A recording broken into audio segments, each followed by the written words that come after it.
नमस्कार दोस्तों, पेश है मेरी आज की कहानी। ये कहानी है एक सेठ जी और उसके यहाँ काम करने वाले एक नौकर की। ये जो लड़का था, यंग लड़का था जो सेठ जी के यहाँ काम करता था, वो बहुत भगवान को मानता था। और एक दिन उसने सेठ जी को कहा कि सेठ जी, मुझे एक हफ्ते की छुट्टी चाहिए। मैं भगवान जगन्नाथ जी के दर्शन करना चाहता हूँ, मैं उनके मंदिर जाना चाहता हूँ। सेठ जी ने कहा, हाँ ज़रूर जाओ। पर सेठ जी के मन में आया कि काश मैं भी जा पाता, पर इतना धंधा वंदा छोड़ के मैं कैसे जाऊंगा। तो उन्होंने कहा, देखो तुम भगवान जी के दर्शन को जा रहे हो तो मेरा एक काम कर देना, ये लो 100 रुपये। ये 100 रुपये जो है जगन्नाथ जी के चरणों पे मेरे नाम से चढ़ा देना। लड़के ने कहा ठीक है।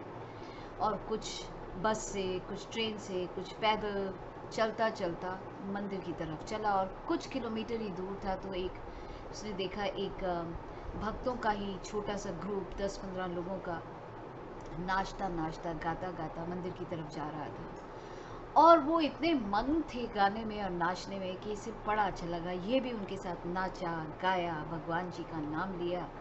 लेकिन नाचते नाचते उसने देखा कि सभी के होंठ सूख रहे थे। ऐसा लगता था कि उन्हें पानी की ज़रूरत है। अब ये लड़का बेचारा गरीब था, क्योंकि उसके पास खुद की इतनी तनख्वाह नहीं थी। जैसे तैसे मंदिर तक पहुंचा था और अपने 20-25 रुपये साथ लेके आया था।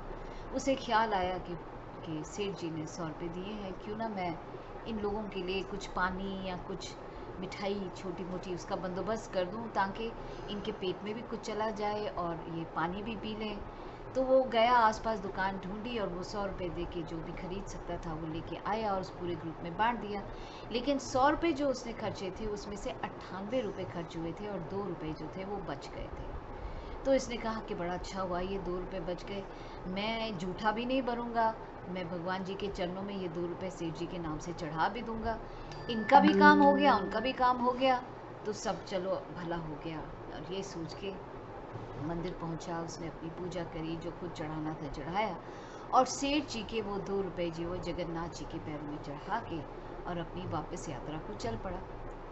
अब जब ये निकला था उस रात को, सेठ जी को सपने में भगवान जगन्नाथ जी दिखाई दिए और उन्होंने सेठ जी से कहा कि तुम्हारे 98 रुपये मुझे मिल गए हैं, बहुत बहुत थैंक यू।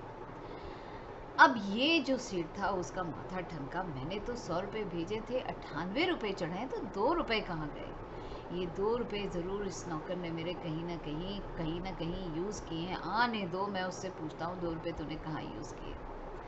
और जब वो लड़का जो है वापस दुकान पे एक हफ्ते के बाद पहुंचा तो सेठ जी ने उससे पूछा कि भाई कैसा रहा तुम्हारा सफ़र। हाँ, तो तुमने मेरे पैसे चढ़ा दिए? बोले हाँ चढ़ा दिए। कितने चढ़ाए? तो उसने कहा सारे चढ़ा दिए। तो सेठ जी बोले सारे चढ़ा दिए, क्या मतलब है तुम्हारा? तो उसने कहा कि मतलब मैंने जो पैसे दिए थे वो चढ़ा दिए। तो सेठ जी ने कहा देखो सच बताओ, कितने पैसे चढ़ाए थे? तो लड़के ने सच्ची बता दिया कि 98 रुपये मैंने खिलाने पिलाने में जो भक्तजन थे उनके लगा दिए और 2 रुपये मैंने भगवान जी को चढ़ाए। सुनते ही उस सेठ जी ने उस बच्चे के कदम चूम लिए और उनसे कहा कि थैंक यू सो मच, तुम्हारी वजह से जगन्नाथ जी मेरे सपने में आए और उन्होंने कहा कि 98 रुपये मुझे मिल गए। यानी कि जब हम किसी और के अच्छे के लिए कुछ करते हैं दोस्तों, जब हम किसी की मदद करने के लिए मनी स्पेंड करते हैं तो कहीं ना कहीं वो भगवान तक ज़रूर पहुंचता है। भगवान नहीं चाहते, इन्हें कभी कोई रूल नहीं बनाया कि मेरे ऊपर 76 चढ़ाओ, मेरे पे हज़ारों रुपए चढ़ाओ, इंग्लिश में प्रे करो, हिंदी में प्रे करो, धूप बत्ती से प्रे करो, नहा के कोई रूल्स भगवान ने नहीं बनाए हैं।